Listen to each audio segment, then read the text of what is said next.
This video covers the IGCSE Biology Objective 5.1.5 to describe the effect of temperature and pH on enzyme activity from the 2025 CAIE syllabus. So when we talk about enzyme activity, what are we talking about? We're talking about the frequency of enzyme-substrate collisions, because that's the only way the substrate is going to fit into the enzyme is if they actually collide together.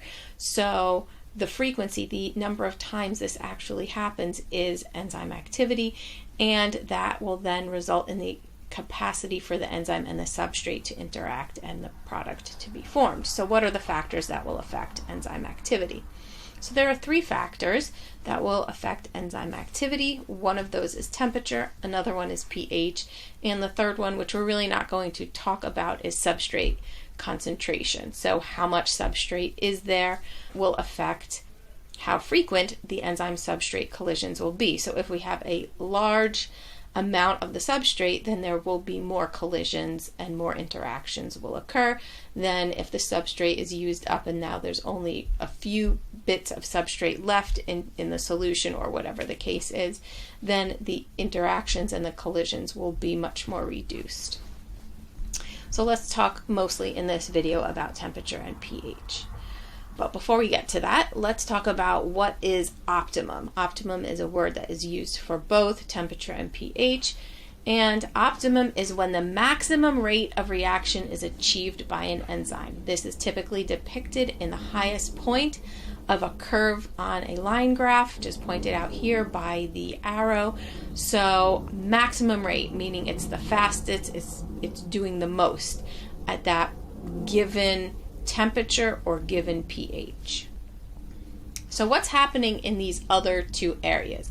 The areas that are increasing and decreasing, that are below optimum. So now a process happens to an enzyme. If the pH is not the correct pH for the enzyme, or the temperature is not the correct temperature for that enzyme, or both, then the enzyme will go through a process of denaturing. And so denaturing is where the shape of the active site changes to the point where the substrate can no longer bind to the enzyme because the complementary shape has been disrupted.